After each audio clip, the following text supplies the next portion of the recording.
siyang gusto. Yun ang siya siyang gusto.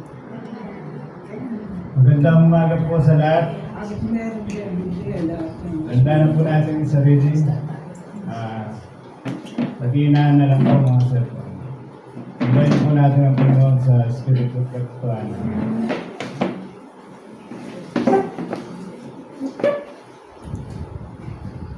Unang awitin po dito sa page 12. Amazing Grace. Amazing Grace. Ready? Sing. Amazing Grace, how sweet the sound that saved a wretch like me. I once was lost, but now I'm found. Was blind, but now I see. Was grace that taught my heart to fear, and grace my fears relieve. How precious is that grace appeared, the heart I first believed. Through many dangers, toils, and snares, I have already come. His grace has brought me safe thus far, and grace will lead me home. When we've been there 10,000 years, bright shining as the sun, with no less days to sing God's praise than when we first began. Sunod pong awitin dito sa page 485. Sweet hour of prayer. Sweet hour of prayer. Ready? Sing. Sweet hour of prayer, sweet hour of prayer, that calls me from the world of care and leads me at my Father's throne. Make all my wants and wishes known. In seasons of distress and grief, my soul has often found relief, and oft escape the tender snare by thy return. Sweet hour of prayer, sweet hour of prayer, sweet hour of prayer, the joys I feel, the bliss I share, of those whose should spirits burn with strong desire for thy return.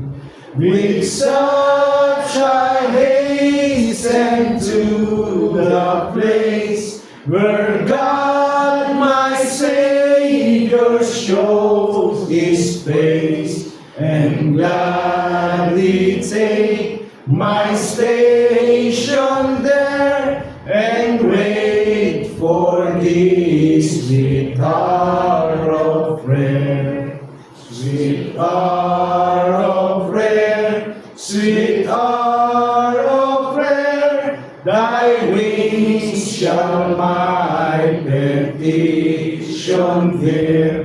to Him whose truth and faithfulness engage the waiting soul to bless. And since He bids me seek His face, believe His word and trust His grace, I'll cast on Him my every care and wait for the sweet hour of prayer. Tayo po dadawag din sa, tayo po yung mananalangin, magsita yung po tayo.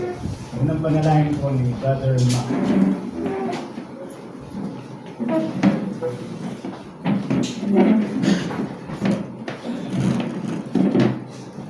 Ay payamak po ang lalaki sa amin.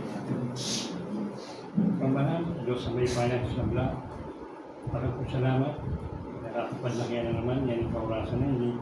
Parang sa banda ka, yung espiritu, kita po po. Pasalamat po, yung patuloy mong pagkagkaya ng Diya, ugod at pag-asa, ng timuling yung pagkakataon nila. Salamat po ita, hindi lamang sa tayo pamilya. Ano mas mintiya kami ng sitwasyon o kabilan. Para po salamat ita, inyayari ang pagsubok, problema, hindi na mga solusyon at pagtasan. Kabanan, salamat po yan kaurasan na ini. Sana maging karunugod. Kaya ang banalayan pa, siyayin nila kaya ang sarili. Sana patawaran mo kami. Ano man managawa mo. Paano ka sana? Isip, mano, dapat. Pagkakataon po salamat.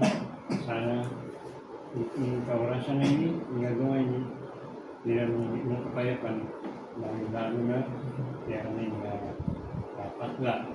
Pa, kung kapatid niya may daon niya, nakasabang niya yung kaurasan na ini, lalo po yung taray ng kabilan, problema, lalo na sa kung daranas na naman klaseng sakit. Sana yung pa, ng mga kapadanan, pinuri pa kaya pa nila, pinuri pa pa banda kayong agaw, kaya bili lang sa asama, pinuri kaya. Ngayon mo naman ipan, dapat salamat, yung grasya, pagtasan, protection, kaya ng pagkawa. Pinuri ang kulinya ng siganan, at kapadanan. Sana yung pa, kapag kami, papunta ko, ngayon kaurasan na ini, kapag mo sana mataya. Kaya naman yung pagkalog niya ni kaurasan na ini, pa, sana panatilian mo lang ang kaya ng puso, kaisipan, pangagamit mo lang ang kaya ng adodo kami niya, kaya kapag admin gamitan mo ito, patuloy mo sana ang kabayanan at timulit pa ang kabayan mo lang, pagdagamit mo ay karelang ibabata, yung karelang pagbigas mo, panaluyo mo. Para nakakunda kami salamat, kaya kung yagaligan ang kayadwanan niya, kapasalamatan, kaya abot niya kaya ang banalayan ako. Pamilatala mo kong Kristo Jesus, kaya ang tagapagligtas. Amen.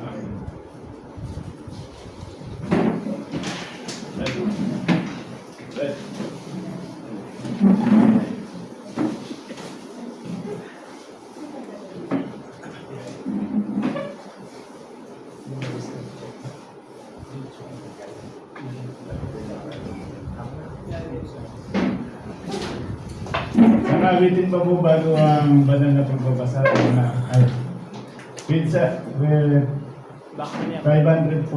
Carry with me. Carry with me, oh my Savior. Ready? Sing.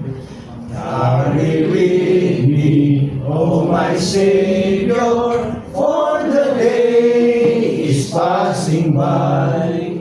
See the shades of evening gather, and the night is drawing nigh. Carry with me, blessed Savior, leave me not till morning light.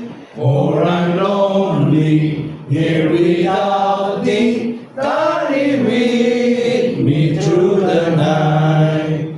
Deeper, deeper grow the shadows, paler now the glowing west. Sweep the night of death advances shall it be the night of rest. Tarry with me, blessed Savior, lead me not till morning light. For I'm lonely here without thee, tarry with me through the night.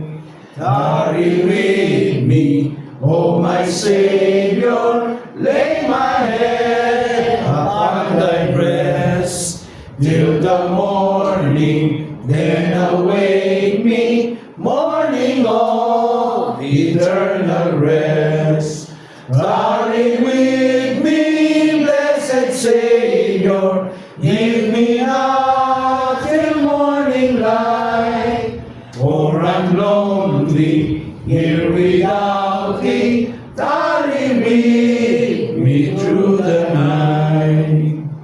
Ay, po dadako dito sa banal na pagbabasa, pangunahan ni Brother Ted.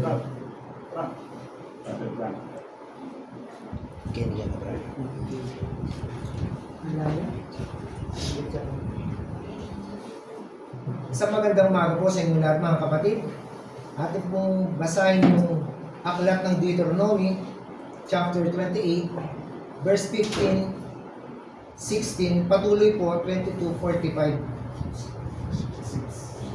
46. Ito po nakasal. Ngunit mangyayari na kung hindi mo didinggin ang tinig ng Panginoon mong Diyos na isasagawa ang lahat ng kanyang mga utos at kanyang palatuntunan sa aking inuutos sa iyo sa araw na ito, na ang lahat ng sumpang ito ay darating sa iyo at aabot sa iyo. Susumpahin ka sa bayan at susumpahin ka sa parang. Sasalutin ka ng Panginoon ng sakit na tuyo at lagnat at ng pamamaga at ng nag-aapoy na init at ng tabak at ng salot ng hangin at ng sakit sa pag-ani. At kanilang habulin ka hanggang sa ikaw ay malipol. At lahat ng mga sumpang ito ay darating sa iyo at habulin ka at aabutan ka hanggang sa magiba ka, sapagkat hindi mo dininig ang tinig ng Panginoong mong Diyos upang tuparin ang kanyang mga utos at ang kanyang mga palatuntunan na kanyang iniutos sa iyo. At ang mga yaoy magiging isang tanda at isang kababalaghan sa iyo at sa iyong lahi magpakailanman. At mangyayari kung iyong didingging masikap ang tinig ng Panginoong mong Diyos upang isagawa ang lahat niyang utos na aking inuutos sa iyo sa araw na ito, ay itataas ka ng Panginoon mong Diyos sa lahat ng mga bansa sa lupa. Hanggang dito na lamang po. Maraming salamat.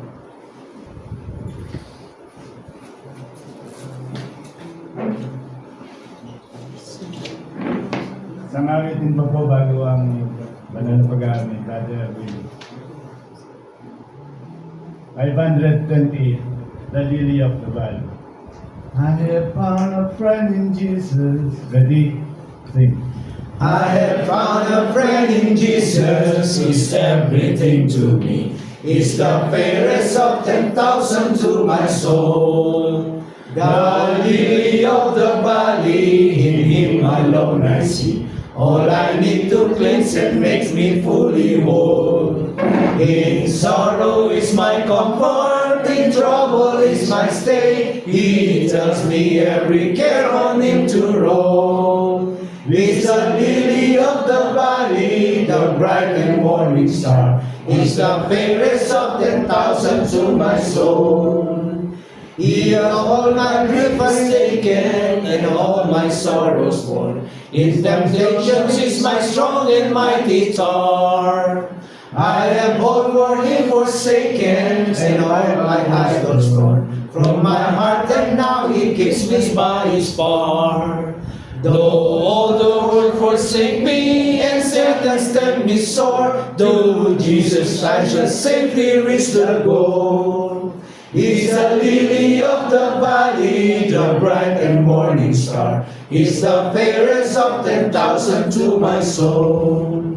He will never, never leave me, nor yet forsake me here. While I live by faith and do His blessed will. Walls of fire about me, I've nothing now to fear. With His manna is my hungry soul shall fill. Then sweeping up the glory to see His blessed face, where rivers of delight shall ever roll.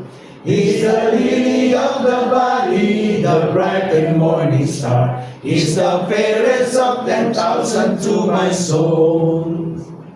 At pinada ako dito sa banal na pag-aaral, paunahan si Brother Whitmore.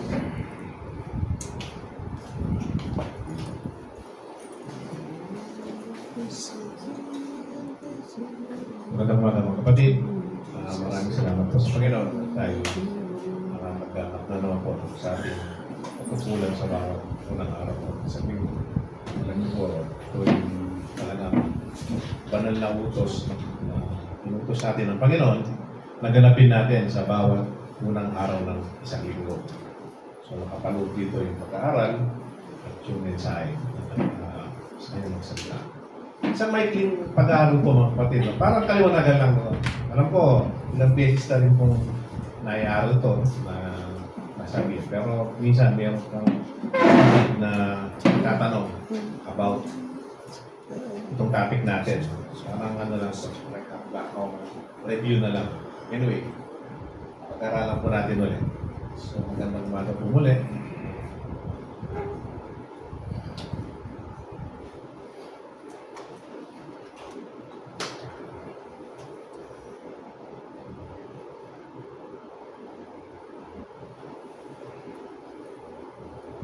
But we forward yata. Right?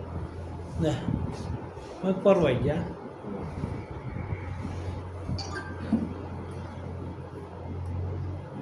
Okay.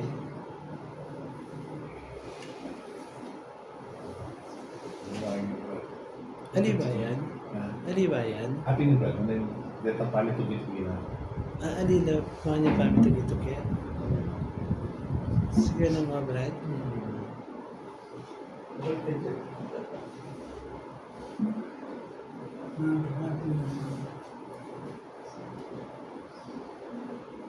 Wala lang yung iba.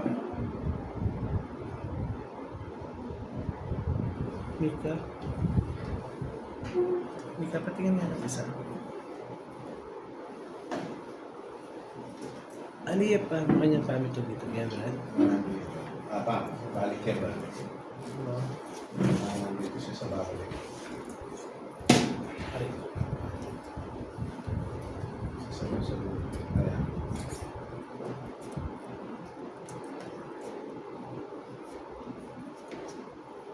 Oops, sobra na, Brad. Sobra na. Sobra na, sobra na.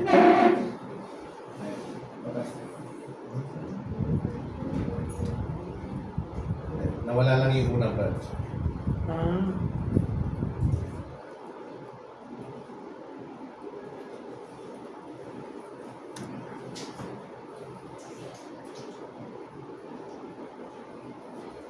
Yan, wala yung una rito.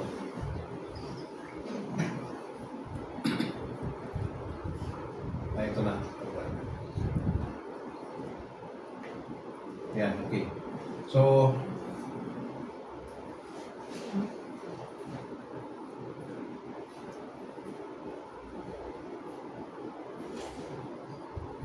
ito po yung pag-usapan natin ngayon. Sorry po, video na tag-glitches lang. Church of God or Church of Christ? Di ba, mga tanong natin yan eh. Ha? Bakit hindi Church of God? Bakit hindi Church of Christ? Eh may nababasa naman tayo dito sa 1 Corinthians chapter 1, verse 1. Sabi niya, sa Iglesia ng Diyos na nasa Corinto. Tignan ko yan. Iglesia ng Diyos na nasa Corinto. Sa makatuwid bagay, sa mga pinagiging banal kay Kristo Jesus, na tinawag ng mga banal, na kasama lahat ng mga nagsisitawag, sa bawat dako, sa pangalan ng ating Panginoong Yesu Kristo sa kanila, sa ating Panginoon. Dito mga kapatid, mayroon pong sulat si Pablo na sabi niya, sa Iglesia ng Diyos na nasa Corinto. So meron siya tinatawag na Iglesia ng Diyos sa Corinto. Diba? So bakit sinabi ng Iglesia ng Diyos? So dito may may pangalan, Iglesia ng Diyos. At dito rin po sa 2 Corinthians chapter 1, verse 1, si Pablo na apostol ni Yeso Cristo sa pamamagitan ng kalooban ng Diyos at si Timoteo na ating kapatid sa Iglesia ng Diyos. Again, Iglesia ng Diyos na naman, o Church of God, na nasa Corinto, kalakip ng lahat ng mga banal na nasa buong bayan. Ito pong dalawang verses lang na po, ito mga kapatid. Dito natin mababasa ang Iglesia ng Diyos. Maliban sa mga iba, wala na po tayo mababasa.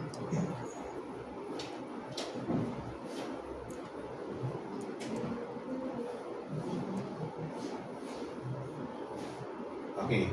Ano po ba yung another name? So may mababasa tayong Iglesia ng Diyos, di ba? Kanina, doon sa 1 Corinthians, saka sa 2 Corinthians, may nabanggit doon, Iglesia ng Diyos o Church of God. Ngayon, ano pa man tawag? Ito. Dito po sa Hebrew chapter 12, verse 23, sa pangkalahatang pulong at iglesia ng mga panganay. Again, meron na naman iglesia. Pero ito naman, iglesia ng mga panganay o Church of the Firstborn. Actually, meron po church na hanggang ngayon tinatawag pang Church of the Firstborn na nagtatala sa langit at sa Diyos na hukom ng lahat at mga espiritu ng mga taong ganap na pinasakdal. So dito naman, Church of the Firstborn, di ba? So kung may pinagbabasihan tayong Church of God kanina, Iglesia ng Diyos, may nakasulat din na Church of the Firstborn. So, pag-aralan natin, ano ba talaga tatawagan tayo? At dito naman, sa 1 Thessalonians chapter 1, verse 1, si Pablo at si Silvano at si Timoteo sa iglesia ng mga iglesia ng mga taga-Thessalonica. Church of the Thessalonians. Meron naman Church of Thessalonians. Diba? Ano ba talaga? Diba? Church of the Firstborn, o yung Prototokos, Church of God, o Church of Thessalonians. Sa Diyos Ama at sa Panginoong Yeso Cristo. Kanina mga kapatid, dun sa una, sabi nga, sa mga banal, ang kausap po ni Pablo doon, taga-Roma. Diba? Roma. Tapos ito yung mga naaralan na. So, nako-conflict po ba kung tawagan natin siyang Church of God, Church of the Firstborn, Church of Thessalonians? Pansinin niyo po mga kapatid, nung mga unang araw, di ba, pine-persecute na yung mga Kristiyano Tapos sasabihin mo pa, Church of Christ, ilalagay mo sa bahay mo. Talagang pe-persecute ka ng mga Roman, no? So, mayroon silang sinasabing Church of Thessalonians. So, mamaya, makikita pa natin na marami palang pangalan na tinatawag yung mga Kristiyano noong unang panahon. So, ang tanong, bakit tayo naging Iglesia ni Cristo o tinawag na Church of Christ? Actually, tayo, Iglesia ni Cristo. Kaya lang, sasabihin ng iba, bakit ni-English nyo? Ini-English natin. Kasi nga, meron siyang, para mayroong distinction. Kasi di ba, pag sinabi mong Iglesia ni Cristo, sino pumapasok sa isip nyo? Yung 1940, yung Iglesia ni Manalo. So just to magkaroon ng distinction, Church of Christ. So ano pa po? So, sabi niya, ano naman yung mga sitas na nabanggit naman ng Church of Christ? Okay. O yung church natin. Ito. Magbatiyan nga kayo ng banal na halik, kayo ng lahat ng mga iglesia ni Cristo. Roma 16. So dito lahat sabi marami. So yung iba yung mga nag-aaral sa mga Bible school, yung mga nag-aaral ng history, hindi raw kung mababasa mo nga dyan, yung church, small letter siya hindi daw siya proper noun. So, ano yun mga ano-ano nilang discussion nila doon. Sino bang nung panahon doon, wala pa namang pinag-uusapan na grammar wala pa namang proper noun, wala pang adverb, o kung ano pinag-uusapan. Anyway, so dito po, mababasa natin, sabi nga, Church of Christ. Binabati kayo sa lahat ng mga iglesia ni Cristo. So nabanggit na po dito yung iglesia ni Cristo. Roma 16. At dito naman po, yung po sa Romans 16 verse 16 po yun. Dapat kung gusto nyo matandaan. At dito naman, Sa 16:18 ng Mateo, ito yung sinasabi natin. Ano sabi niya? At sinasabi ko naman sa iyo, ikaw na Pedro, at sa ibabaw ng batong ito, itatayo ko ang aking iglesia. At ang mga pintuan ng Hades ay hindi magsisipanay laban sa kanya. Ang ibig sabihin lang po nun, at ang pag itatayo ng ating Panginoon, ng kanyang iglesia, kahit ang pintuan daw ng mga Hades, hindi mapipigilan. Anong ibig sabihin nun? Kahit ang kanyang kamatayan. Ang Hades kasi sumisimbolo po yan ng kamatayan. So kahit mamatay siya, hindi mapipigilan ang pagtayo ng iglesia. Diba? So sinasabi nito, sa ibabaw ng batong ito, pansinin niyo po ito, itatayo ko ang aking iglesia. Diba? Kung bigyan lang natin ng ng parang simple na, sabi nga, common sense o ano. Pag nagtayo ka ng bahay, diba, nagtayo ako ng bahay. So, hindi ko naman sasabihin kay Brother Michael yun. Diba? So, sa akin yun, diba? Pag nagtayo, o kaya kung sino man na nagtayo, sa kanya yun. So, ito po yung sinasabi natin na bakit pinangalan natin sa iglesia ng ating Panginoon.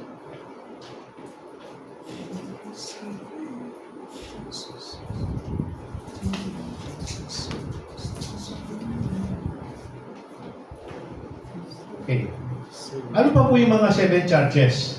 Actually, ang dami po yung mga churches na mababasa natin sa Biblia. Ito pong sinasabi kong 7 churches na to, ito po yung mababasa nyo sa Revelation chapter 2, 3 at patuloy po.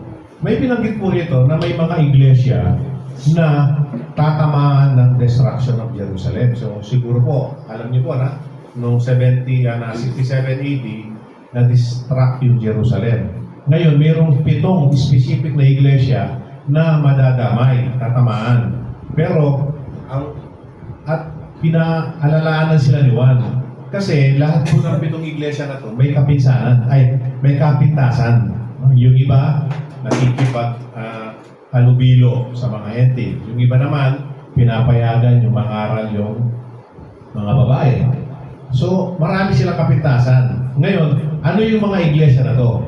Sabi ko nga noon, hindi sila tinawag na Church of Christ kasi nga, during that time, under siege po yung mga Kristiyano. So, ano yung mga iglesia na tinawag sa kanila? So, ito po yung Church of Ephesus. Ephesus, di ba? Para yung sa atin dito, Church of Christ Dolores. Tinanggal lang yung Christ just to para may tago, Church of Dolores. Ano pa yung isa? Church of Smyrna, Church of Pergamos, Church of Thyatira, Church of Sardis, Church of Philadelphia, at yung panghuli, Church of Laodicea. So yun po yung mga nakatayong iglesia na direktang matatamaan po ng pag-distract ng mga Roman sa Jerusalem. So yan po. So ang dami pong mga churches. So, maraming churches po talaga na ganito ang pinapangalan. So ngayon, why Church of Christ? Nabasa natin, Church of God, Church of the Firstborn, Church of Thessalonica, so marami. So, why? Bakit naman tayo pinagak natin yung Church of Christ? So, ito po yung mga reason para magkaroon po tayo ng idea. Sa John 16 verse 15, ito po sabi, ang lahat ng mga bagay na nasa Ama ay akin. Kaya sinasabi ko na siya'y kukuha na sa akin at sa inyong ipapaya. Ang keyword po dito mga kapatid, ang lahat ng mga bagay na nasa Ama ay akin. So lahat ng daw sa Ama natin Diyos, kay Kristo. O sabihin natin, Church of God yun, kay Kristo pa rin. Di ba? Kay Kristo pa rin. Sabihin natin, Church of Christ. Ano ibig sabihin? Baliktarin mo lang yun. Sa Ama pa rin. Di ba? John 10:30, ako at ang Ama ay isa. Actually, yan ang ginagamit ng mga oneness eh, di ba? Kaya yung si Jesus Christ daw, siya din yung Ama, at yung Ama, at isa-isa sila. No? Pero yun po ang ating mga dahilan na kung bakit Church of Christ ang tawag natin. Same din siya doon sa Church of God kasi iisa lang sila. Mamaya, mayroon pang ibang malalim na explanation. At ang lahat ng mga bagay ay iyo. At ang mga iyo ay akin. Diyan sa 19:10. So, inuulit niya eh, di ba? Ang mga bagay na nasa Ama ay akin. Di ba? Ako at ang Ama ay isa. At ang iyo, at ang mga iyo ay akin. So, iisa lang. Di ba? Pag sinabi mo Church of God, kay Jesus Christ din. Yung Church of Christ, sa Ama din. Di ba? Pero, siyempre tanong natin, bakit hindi na lang Church of God? Okay. Patuloy po. Okay, kanina. Jesus is God. Agree po kayo? So, marami tayong nung nandito siya, but siya'y galing sa Diyos at nagkatawa-tao lang siya. At ngayon, nasa kanang kamay na siya ng Ama, ano siya? Diyos siya. Ngayon, kung tawagan, nung sabihin po sa Mateo, sa John, at ni Pablo sa 1 Corinthians at 2 Corinthians na sinabing Church of God, kung mapapatunayan natin ang ating Panginoon ay God, wala pong problema. Di ba? Siya din po yun. Ito, John chapter 1, verse 1. Nagpasimula, siya ang berbo at ang berbo ay sumasa Diyos at ang berbo ay Diyos. So maraming mga ibang sekta, lalo na yung kay Manalo, sinasabi, yung salita daw, yung salita lang. Napakasimple eh. Di ba? Ang berbo ay sumasa Diyos at ang berbo ay Diyos. Simple lang. Kahit anong salin lang. Nakakaiba lang yan kung gagamit ka ng ibang Biblia. Diba? So napakahirap ng explanation mo kung maghahanap ka pa ng ibang Biblia. Pero sa atin, simple lang po thinking, simple thinking lang, makikita natin, ang ating Panginoon ay Diyos. Ano pa? John 1:14. At nagkatawang tao ang berbo. Pag sinabi mong word na nagkatawang tao, ano ibig sabihin? Tao siya. Hindi siya dating tao. Hindi siya dating tao kasi nagkatawan lang. Di ba? Yung mga naniniwala sa mga multo-multo nun, di ba? Nagkatawan siya pusa, nagkatawan siya ng aso. So, ibig sabihin, di naman siya pusa o aso, galing siya ng tao. So, dito naman, nagkatawan siyang tao. Hindi ibig sabihin Diyos siya. So, ngayon po, wala pong pagkakaiba, sabi nga ng mga nauna, kung yung sinasabi ni Pablo doon, Church of God, is similar to Jesus Christ. Kasi, nakatayo na po yung iglesia nun eh. Di ba? Diyos na ang ating Panginoon. At yung inaaralan niya ngayon, mga Hebrew. Di ba? So, kailangan i-emphasize niya si Jesus Christ ay God din siya. Diyos siya nun. So, kung sabihin ba niya, iglesia ng Diyos, iglesia, at kung papansinin niyo yung kanina, sabi niya, sa mga pinagiging banal, mga banal yun eh. So wala pong magiging problema kung tawagan natin ngayon ang ating pangalan na Church of Christ. At dito pa, di ba? Ito, nung si Thomas, di ba? Hindi siya makapaniwala na ang ating Panginoon ay nabuhay na maguli. Sabi niya, gusto ko, tusukin ko yung butas mo dito. Ipasok ko yung kamay ko sa daliri mo. So nung magawa niya yun, nabigla siya, sabi niya, at sumagot si Tomas sa kanya at sinabi, Panginoon ko at Diyos ko. Sabi nung iba, nabigla lang yan eh. Nabigla lang daw si Pablo, ay si Tomas, di ba? Para bang pag nakita, para bang pag may biglang tumalon na po sa, ay Diyos ko. Parang gano'n lang daw. Hindi naman gano'n ang pagkasulat ng Biblia eh. Di ba? Hindi naman nakukuha sa bigla-bigla. Sabi nga niya, di ba? Nakaalalay ang banal na espiritu sa pagsulat ng Biblia. So dito, ang sabi ni Pablo, Panginoon ko at Diyos ko. So, ano lang, huwag na natin pahabakan yung mga discussion. Kung ano lang kasulat.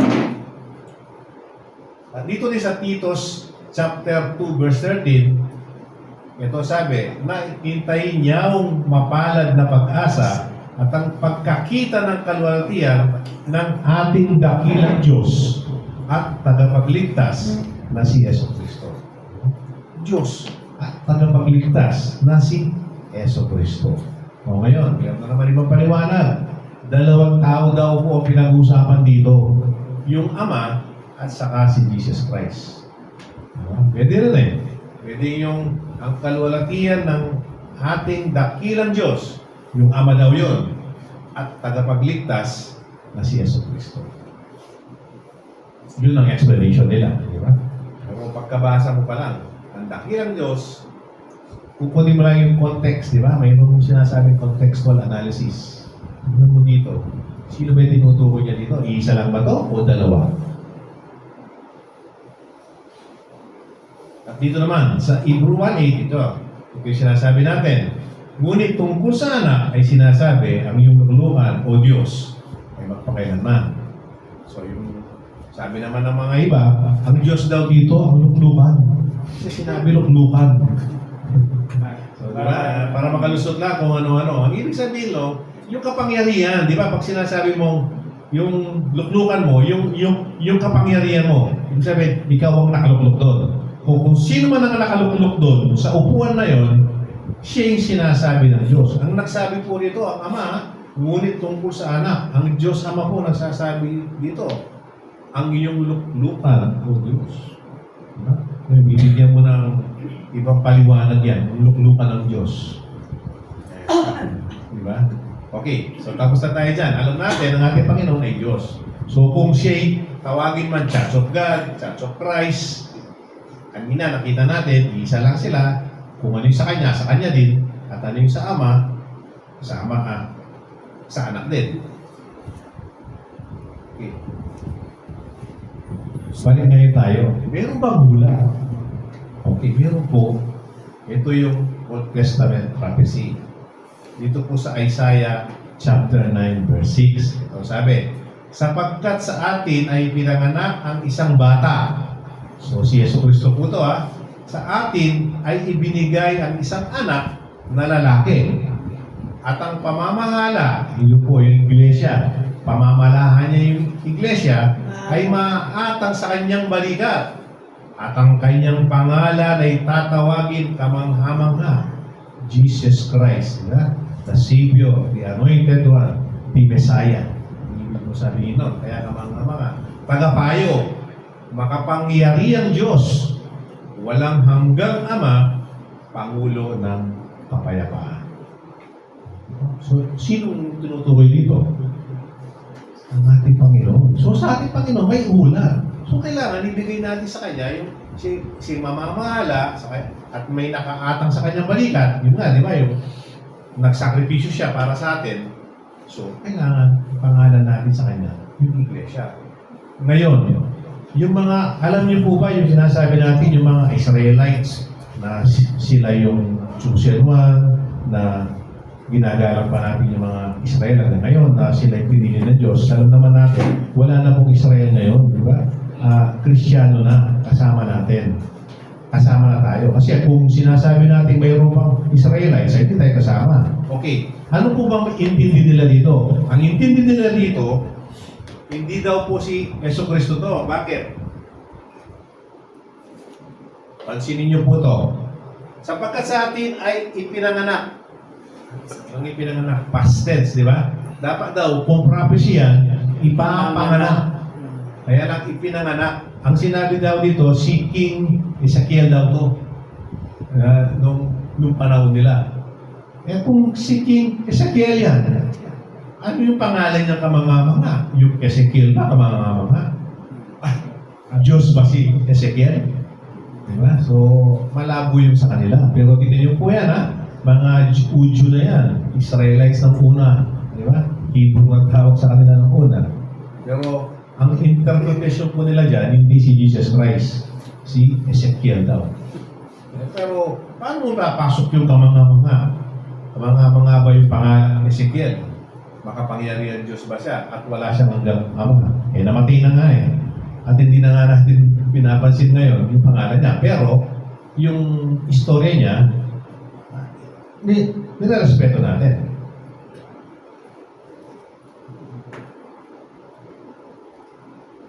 So, may pula po sa ating Panginoon sa kanyang pagdating.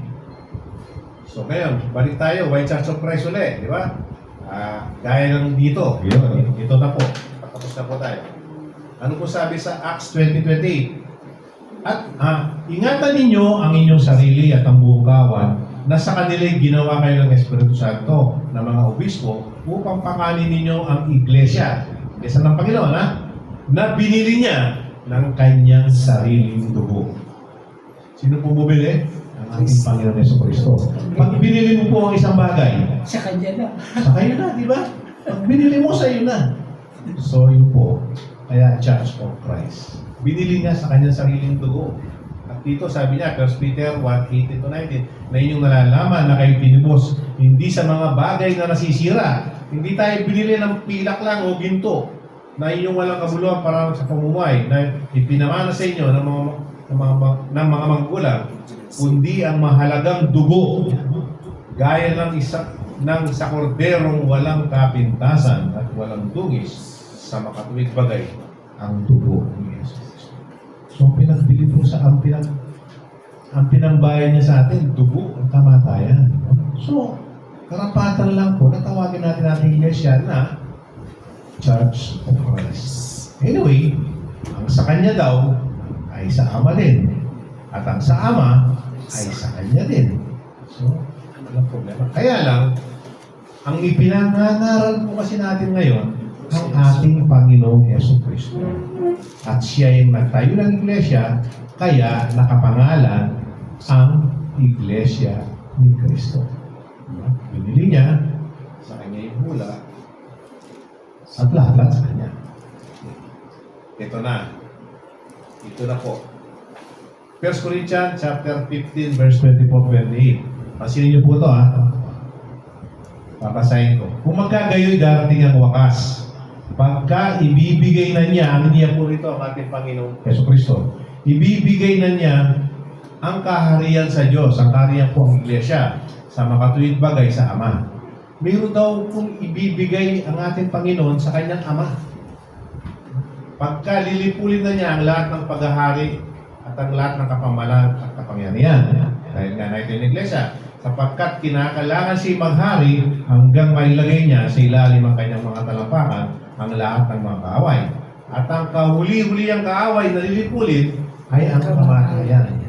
Nalipol na po niya ang kamatayan kasi nabuhay na maguli at hindi na namatay, nasa kanang kamay ng ating Amang Diyos. Sapagkat kanyang pinasuko ang lahat ng mga bagay sa ilalim ng kanyang paka. Datapwat kung sinasabi ang lahat ng mga bagay ay pinasuko, ay maliwanag na itinangi yung nagpasuko sa lahat ng mga bagay sa kanya.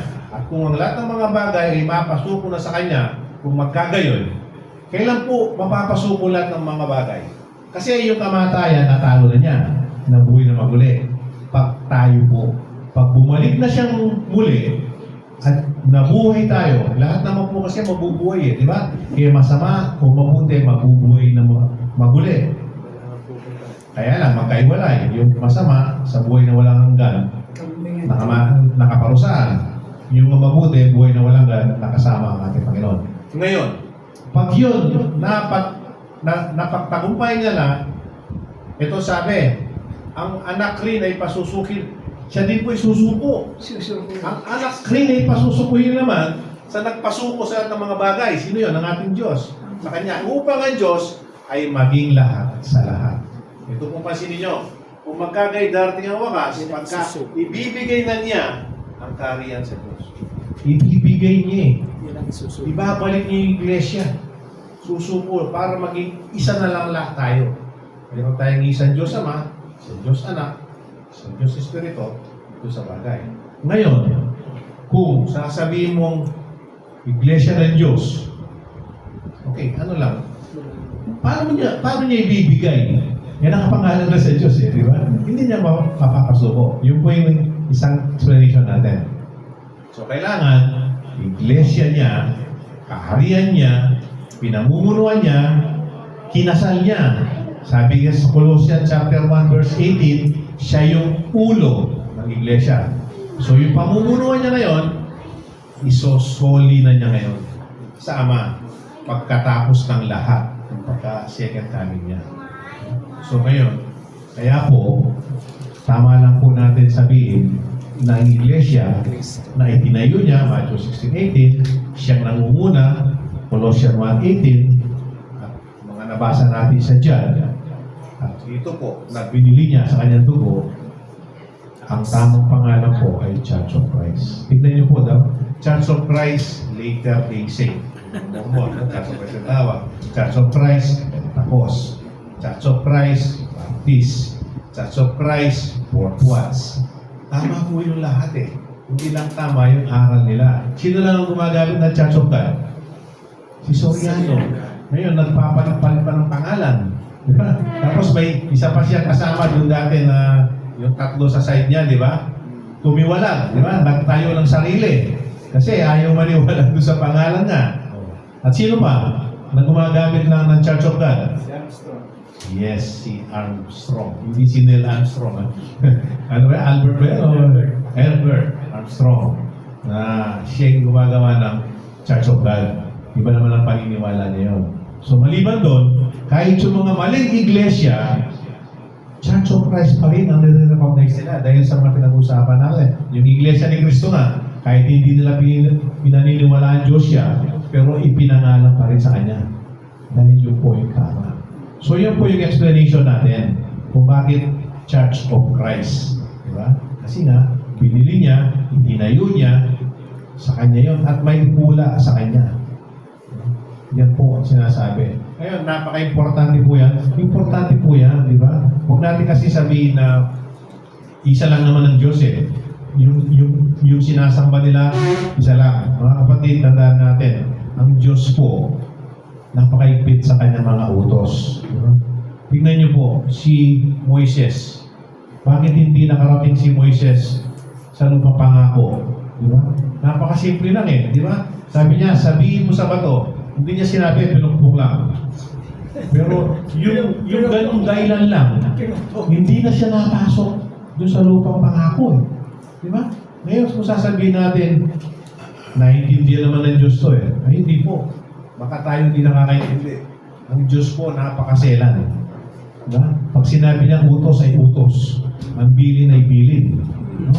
Huwag tayong gumawa ng sarili nating paniniwala. Marami. Si Ananias, di ba? Nangako siya na yung pagbebenta ng lupa, ibibigay niya lahat.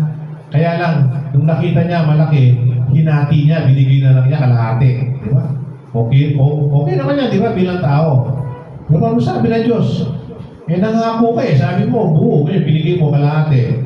Ano po parusa binigay sa kanila? Mag-asawa sila, ano binigay?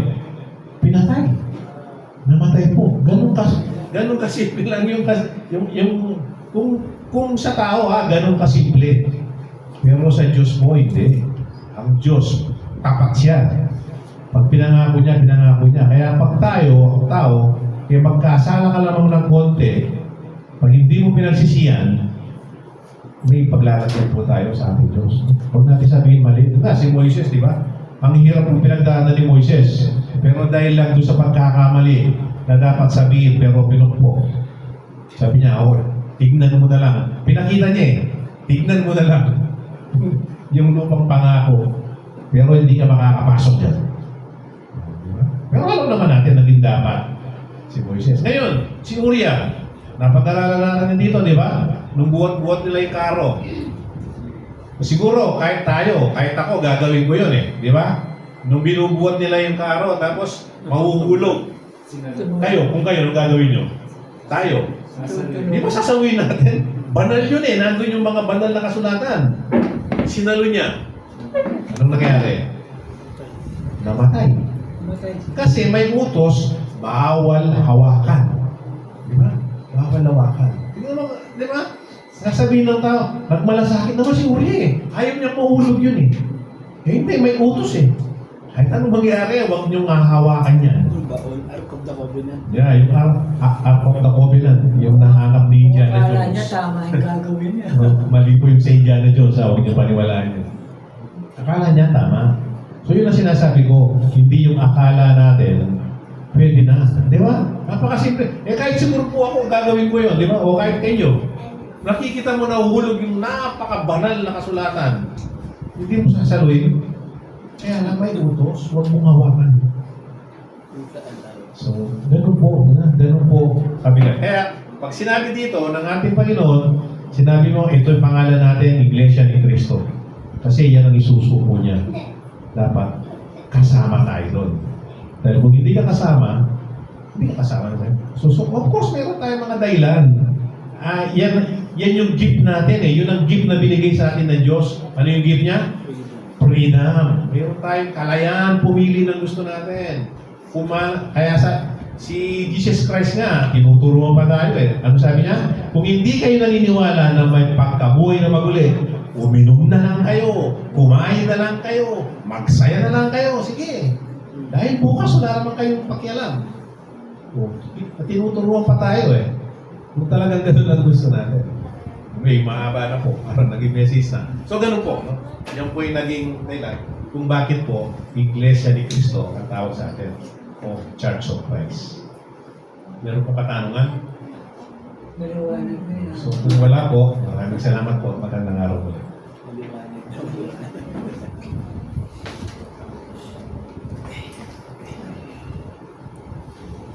Sa ngayon din pagpapagawa commemoration. Ako na ni Brother Gian at ni Brother Morales. Page 283. Near the cross. Jesus, keep me near the cross. Ready? Sing. Jesus, keep me near the cross. There's a precious fountain, free to all a healing stream, flows from Calvary's mountain.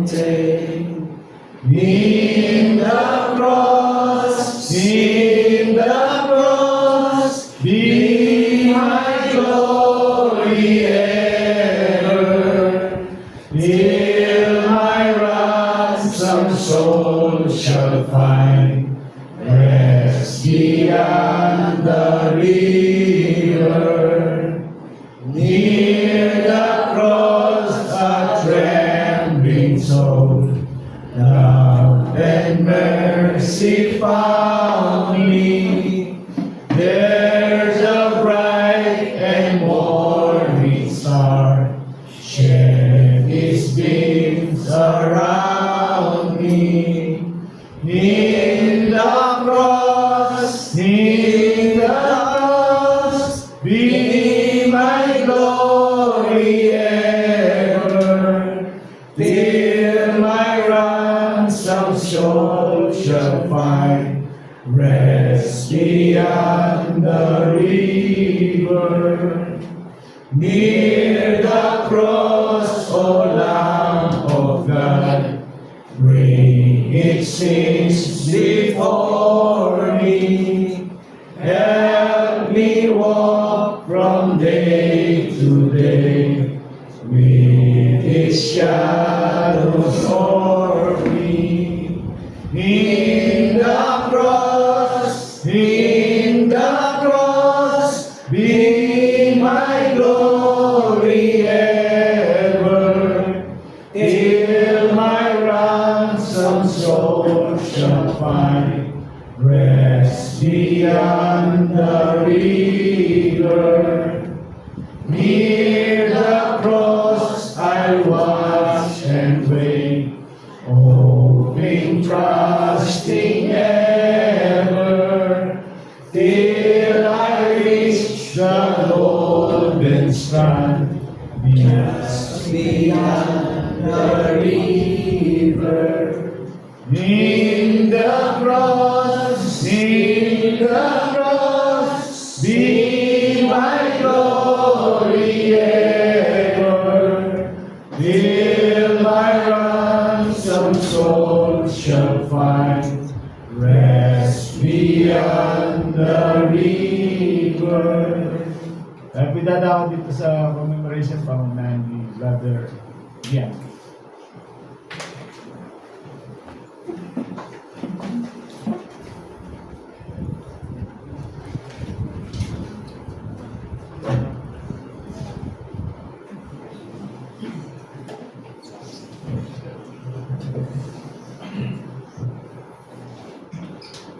Magandang umaga po, ating lahat. Kaya nga po pala idadawa po sa mga, isa po sa mga lagang bahagi ng ating pagsama. Ito po ang commemoration. Dito po sa 1 Corinthians chapter 11, verse 23 and 24. Ito po ang nakasabi. Sapagkat tinanggap ko sa Panginoon, ang binibigay ko naman sa iyo, ng Panginoong Yesus, ang gabing siya'y pagkalaloy, dumapot ng tinapay. At nang siya makapagpasalamat ay kami pinagputol-putol at sinabi, ito'y aking katawan na pinagputol-putol dahil sa inyo. Gawin ninyo ito sa pag-alaala sa akin.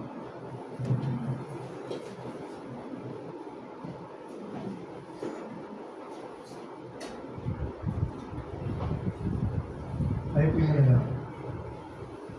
Ama Banal, gusto po namin makapangyarihan sa lahat.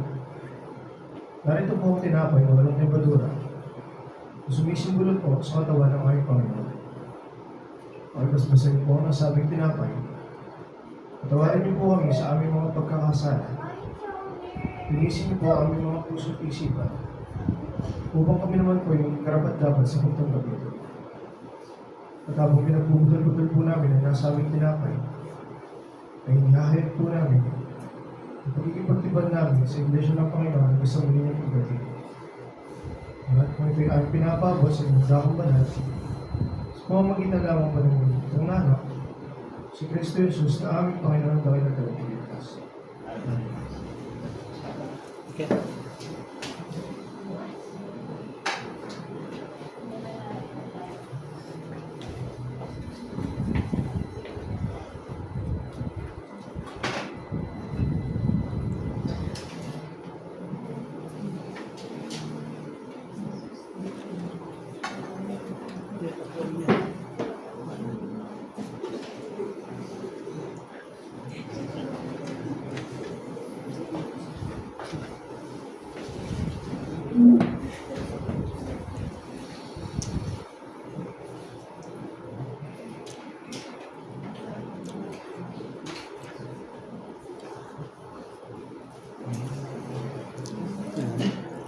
Tira.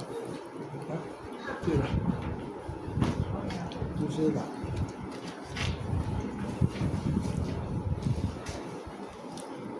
Baka dun sa likod.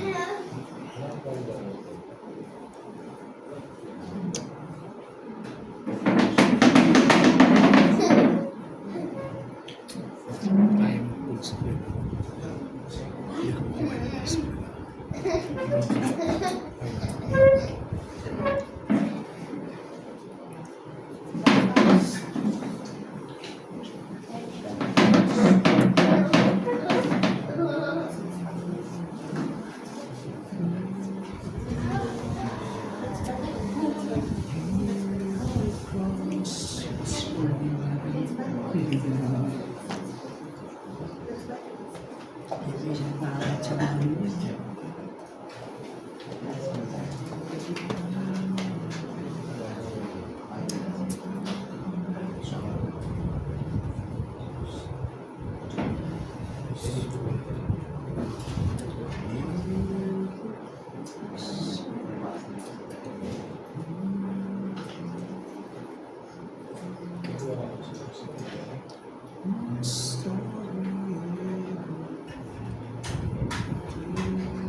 Atin po ngayon magpapatuloy.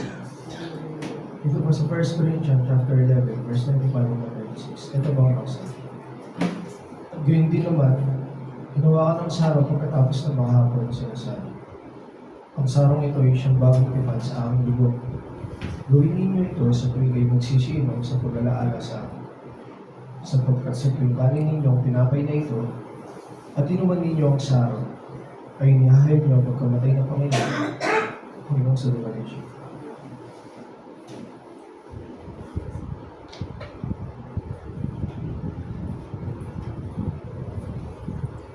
Tayo din mo na lang. Ang banal, gusto namin mga pangyarihan sa lahat. Narito po, gusto ang sara na may batas ng ubas na sumisimulan po sa bagong itipan ng aking Panginoon. Pinaspasan niyo po ang nasabing batas ng ubas. Patawarin niyo po kami sa aming mga pagkakasala. Pinisin niyo po ang aming mga puso't isipan upang kami naman po ay maging karapat-dapat sa pagtanggap ito. Tapang ininom po namin na nasabing batas ng ubas, ay hinahayag po namin ang pag-iipagtuban namin sa Iglesia ng Panginoon sa gulo ng pagdating. Ang lahat ng matil aming pinapabot sa inyong daang banal, sa pamamagitan lamang ba ng bugtong na anak, sa Kristo Jesus na aming Panginoon at ng tagapagligtas.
Magandang umaga po mga kapatid.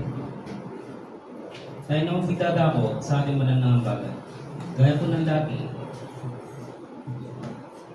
tayo po'y magbabasa ng mga ilang sitas bilang patunay. Dito po sa 1 Corinthians chapter 16 verse 1 and 2. Dito rin po sa 2 Corinthians chapter 9 verse 6 and 7. Ngayon, tungkol sa ambagan sa mga banal, ay gawin din naman ninyong gaya ng iniutos ko sa mga iglesia ng Galatia. Tuwing unang araw ng sanglinggo, ang bawat isa sa inyo ay magbukod na magsimpan. ayon sa kanyang iginiginhawa upang wag nang gumawa ng mga ambagan sa pagparian ko. Datapwat sinasabi ko, ang naghahasik ng bahagyana ay mag-aani namang bahagyana, at ang naghahasik ng sagana ay mag-aani namang sagana. Huwag magbigay ang bawat isa ayon sa ipinasya ng kanyang puso. Huwag mabigat sa loob o dahil sa kailangan, sapagkat iniibig ng Diyos ang nagbibigay ng gusto.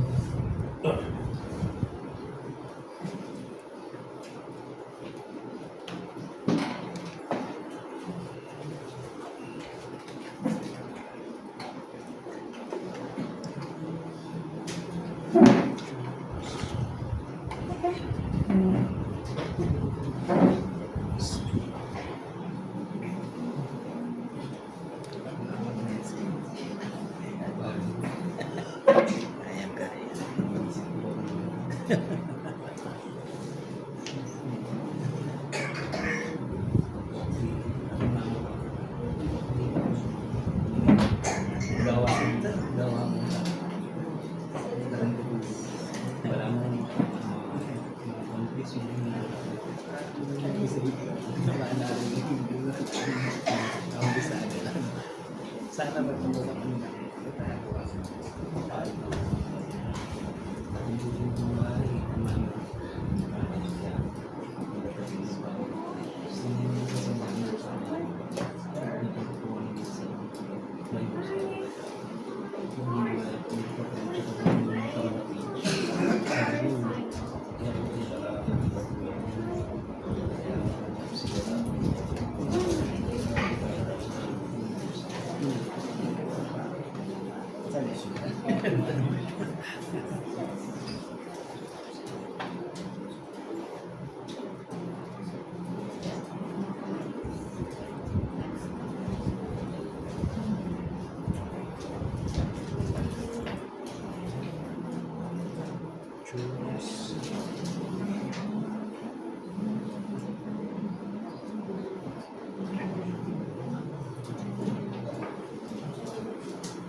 Tayo ko'y manalangin. Amang banal, Diyos po namin pinakamakapangyarihan sa lahat. Ama, narito po ang salapi na nalikom namin magkakapatid bilang maguloy. Ipasbasan niyo nga po, Ama, na nasabi sa lapi, kung ito po'y magamit lang namin sa ikauulat ng iyong iglesia at sa ikalalagana po ng itong banal na salita. Amang banal, hindi nagpapasalamat po kami sa mga grasya at kaligtasan na ipinagkaloob niyo po sa amin sa nagdaang sanlinggo. Para naman po sa mga kapatid namin na walang anak buhay, naway pagkalooban niyo nga po sila ng mabuting gawain upang sa susunod po, nagsang linggo ay sama-sama po kami makapagbibigay ng saya. Maraming salamat po, Amang Banal. Tandaan pong ito, ay amang pong pinaabot sa ipong banal na harapan at aming pong pinamamagitan sa tanging pangalan lang po na itong bugtong na anak na si Kristo Jesus ng aming pong Panginoon at dakilang pagpagligtas. Last niya karinig message ko. Yung title na ng message ko, Striving for the Prize. Striving for the Sa awitin pa po bago ang mensahe ni Brother 174. Sing to me of heaven, sing the song of peace. Ready? Sing. Sing to me of heaven, sing that song of peace. From the toils that bind me, it will bring release. Burdens will be lifted that are pressing so. Showers of great blessings o'er my heart will flow. Sing to me of heaven, let me fondly dream of its golden glory, of its pearly gleam. Sing to me when shadows of the evening fall. Sing to me of heaven's sweetest song of all. Sing to me of heaven as I walk alone, dreaming of the comrades that so long have gone. In a fairer region among the angels strong, they are happy as they sing that old sweet song. Sing to me of heaven, let me fondly dream of its golden glory, of its pearly gleam. Sing to me when shadows of the evening fall. Sing to me of heaven, sweetest song of all. Sing to me of heaven tenderly and low, till the shadows o'er me rise and swiftly go.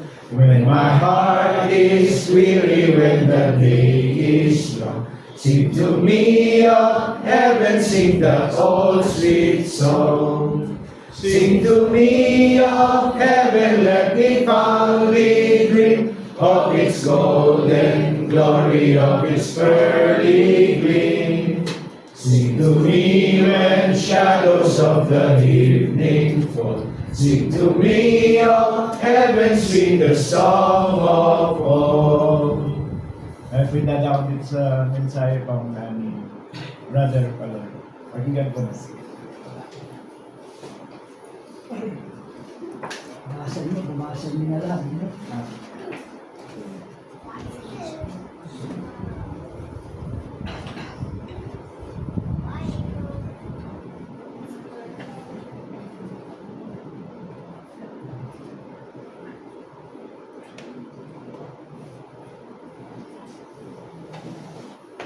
Magandang hapon kayo at ito po'y napili kong siyang mensahe sa araw na ito. Striving for the prize. Pagsumikap para sa gantimpala. Ito po yung pinakatitulo ng aking mensahe. Kung buksan ninyo yung Filipos 3:14.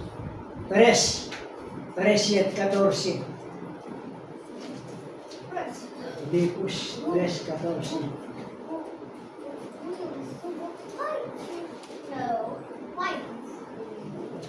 Ganito,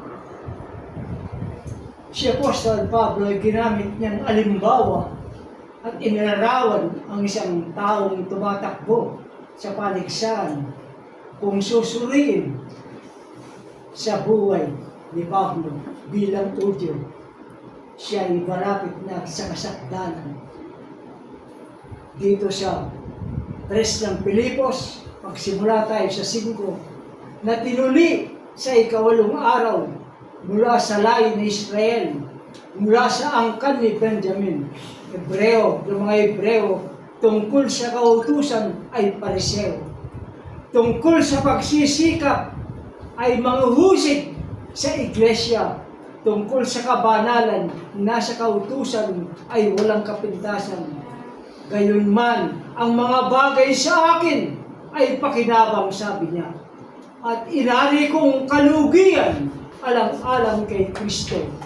Oo, ang lahat ng mga bagay na inari kong kalugian dahil sa dakilang kagalingan ang pagkakilala kay Kristo Jesus na Panginoon ko. Alang-alang sa Kanya, tiniis ko ang kalugian sa lahat ng mga bagay at inari kong sukal lamang upang tabuhin ko si Kristo. Dito sa 9, at ako'y nasumpungan sa Kanya na walang katawiran aking sarili sa makatawid bagay sa kautusan, kundi ang katawiran sa pamagitan ng pananampalataya kay Kristo, ang katuwirang buhat sa Diyos sa pamagitan ng pananampalataya. Subalit, napag-isip-isip niya ang lahat ng ginawa niya ay walang alaga. Kung ikaw kumpara mo sa kadakilanan ng ating Panginoong Jesucristo, dito sa 8:9 ng Hebreo, sabi niya, oo, lahat ng mga bagay, ulitin ko, oo, ang lahat ng mga bagay ay inari kong kalugian dahil sa dakilang kagalingan ng ating pagkakilala kay Kristo Jesus. na Panginoon ko.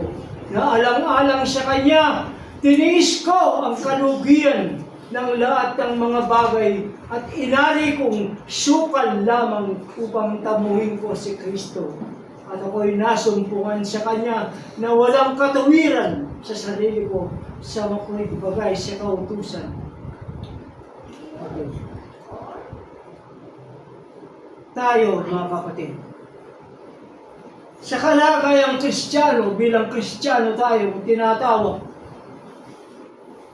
Sa palagay niyo kaya natin, sa katagalan natin bilang membro sa iglesia, umabot na ba tayo sa kasakdalan, sa karunungan sa Biblia? Kung babasahin ninyo Hebreo 5:12, kapatid. 5:12, 13 at 14. Sapagkat nang kayo'y nangangarapat ng maging mga guro Lakas dahil na. sa kaluwatan, ay muling kayo'y nangangailangan na kayo turuan ninuman ng mga unang simulain ng aral ng Diyos at naging tulad sa mga nangangailangan ng gatas at hindi ng pagkain matigas. Sapagkat bawat sumatanggap ng gatas ay walang karanasan sa salita ng katwiran, sapagkat siya ay isang sanggol. Tayo po ba'y subulong sa kaalaman, kabadalan, at pag-ibig? Ang unang hakbang upang tayo ay subulong at alamin natin ang kailangan. Kumbaga sa naglalakbay, alamin natin kung tayo'y naliligaw, kung saan tayo naligaw, upang makapagpatuloy tayo muli sa ating layunin. Ngayon, there is something to eliminate at alisin. Ito'y sinabi ni Pablo, dapat alisin natin ang sobrang konsentrasyon sa sanlibutan ito. Kung paano natin kakamtin ng walang hanggang kaligtasan yung eternal salvation. Kung titignan mo natin ang buhay ni Pablo, ni Apostol Pablo, pagdating sa pera, he is a wealthy family. Siya ay mayaman. Pagdating sa kapangyarihan, siya ay isang may impluwensyang tao. He is a member of the Senate. Siya ay membro ng Sanhedrin. Pagdating sa politika, siya ang mismong kinatawan ng kanyang sariling lugar, ang Cilicia. Pagdating sa reliyon, siya ay isang Pariseo. Siya ay nakakaigit sa mga kasinggulang niya. Subalit, ang ginawa ni Apostol Pablo, pinagsikapan niya ang isang bagay, yung tinatawag na internal salvation, walang hanggang kaligtasan. Itinulad niya ang kanyang sarili sa ating Panginoon. Dapat sana sabihin niya, nasabihin ng Ama, nung nananalangin ng ating Panginoong Jesucristo sa hardin ng Getsemani, sana ganito ang sasabihin sa Ama ng ating Panginoon. Marami akong nagamot. Nakapagpatayo ako ng mga patay.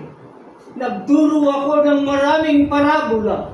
Nagpalabas ako ng mga sa demonyo. Marami akong pinatawad. Marami akong ginawa. Subalit, kinalimutan niya ang lahat ng mga pinagsikapan niya. Nag-concentrate siya sa isang bagay, the cup of suffering. Tandaan po natin, hindi sapat na tayo ibahagi ng iglesia na pinabibilangan. Ang gusto ng Diyos, maging masikap tayo at masigasig sa pananampalataya. Kung babasahin ninyo ang 1 Corinthians 9:24, 25 hanggang 27, kapatid. Pakalakas mo. Ito ang uling conclusion ko. Dalawang sitas ito. Hindi pa ganin na nalalaman na ang mga nagsisitakbo sa takbuhan ay tumatakbong lahat. Ngunit isa lamang ang tumatanggap ng gantimpala. Yan. Magsitakbo kayo ng gayon upang magsitamo kayo. At ang bawat tao na nagipaglaban sa mga palaruan ay mapagpigil sa lahat ng mga bagay. Ginagawa nga nila ito upang magsitamo ng isang putong na may pagkasira. Ngunit tayo iniyaong walang pagkasira. Kung may tumatakbo sa ganitong paraan na hindi gaya ng nagsasapalaran, sa ganito rin ako'y sumusuntok na hindi gaya ng sumusuntok sa hangin. Ngunit inaampas ko ang aking katawan at aking sinusupil. Baka sakaling saan mong paraan makapangaral ako sa iba, ay ako rin ay takwin. Sinutupil ko ang sarili kong katawan ni Kanya upang sa aking pangangaral ay ako'y, kung baka sakaling ako'y itakwil. Kaya, ikaw man ay takapangaral ng salita ng Diyos. Kung hindi mo sinusupil, sa iyo nakikita, ikaw na nakapagturo, hindi mo tinuturuan ang iyong sarili. Ikaw ay matakwil sa Diyos, bagamat ikaw ay nagsusumakit na maipaayag mo ang kagustuhan ng ating Panginoon Diyos. Bilang uli, 12:1, kapatid, yun ang uling sitas kong bibigay. Hebreo 12:1. Yan ang kauli-ulian, kapatid. Kaya't yamang nakukungkog kayo ng makapal na bilang ng mga saksi, tabi namang walang liwag ang bawat pasan, at ang pagkakasalang pumipigil sa atin, at ating takbuing may pagtitiis, ang takbuing nilagay sa harapan natin. Yan ang po yung kauli-uli ang kong ibibigay na sitas sa inyo. Maraming po salamat. Hindi ako maabang mag-mensahe, kapatid. Kasi importante lang yung mga sitas na gagamitin na yung tama.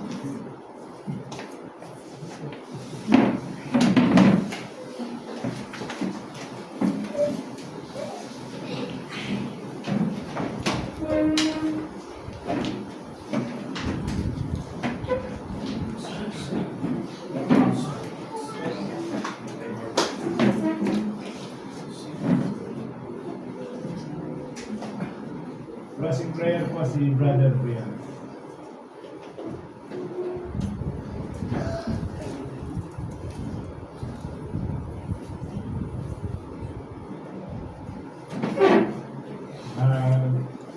Sweet by and by, there's a land that's fairer than me. Ready? Sing. There's a land that is fairer than day, and by faith we can see it afar. For the Father waits over the way to prepare us a dwelling place there. In the sweet by and by, we shall meet on that beautiful shore. In the sweet by and by, we shall meet on that beautiful shore. We shall sing on that beautiful shore the melodious songs of the blessed, and our spirit shall sorrow no more. Not a sigh for the blessing of rest. In the sweet by and by, we shall meet on that beautiful shore. In the sweet by and by, we shall meet on that beautiful shore. To our bountiful Father above, we will offer our tribute of praise for the glorious gift of His love and the blessings that hallow our days. In the sweet by and by, we shall meet on that beautiful shore. In the sweet by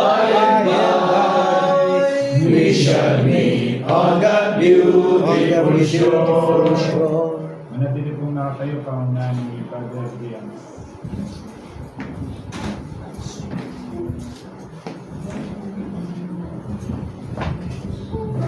Kahit po natin. Ang mamanal, rest namin mga Panginoon sa Ama. Ama, maraming salamat po, Ama. Muli namin po kami lahat sa aming tungkulin upang ikaw nga po ang aming sinungga sa Espiritu. Ama, maraming salamat po, Ama, sa mga grasya at kaligtasan na patuloy niyo pong pinagkakalog sa amin. Maraming salamat po, Ama, sa lalo na sa kalakasan po na pinagkakalog.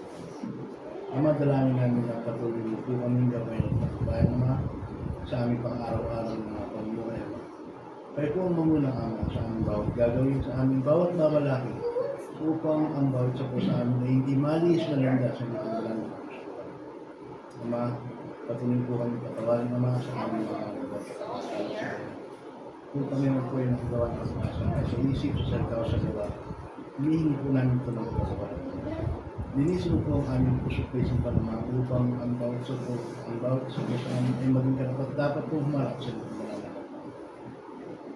Ama, sa ating mga kapatid na ginamit mo sa mga website, kung nagbigay po ng pag-aaral kayo dito sa isa ng mga dalangin namin. Patuloy po silang gabay ng mga sa Panginoon po sa ilang salita.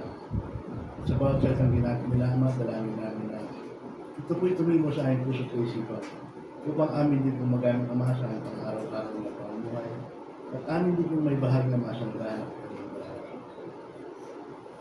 Ama, sa mga kapatid namin, hindi na ako sa kasama ko. Kung sila man po ay may problema kinakaroon, ang madalangin namin na bigyan mo po ito ng kaligtasan. At kung sila man po ay nasa banig ng pangdaman ng mga patuloy po kung magpapagaling ng mga dalangin namin na iunat mo po ang inyong pagpalang kamay, Ama, kung sila pagalingin, Ama, upang sa susunod ng sa linggo, sila po ay aming makasama pupuri at sumasamba sa libingan ng Diyos. Ama, sa iyong pagpansamantalang pag-ibahin mo rin ang kakapatiran, dalangin namin na ihatid mo kong palapa ang bawat sa amin, Ama, at nandun po namin, Ama, ang aming mga pamilya na nasa mabuti kong palagay. Ama, maraming salamat po, Ama. At sa lahat po ng aming pagpuli, pasalamat kayo po yun. Kaya aming po pinapagawa sa inyong banal harapan na tanging pahalalaman po na inyong tutunan na si Jesus na ito ay nagpapagpitas. Amen.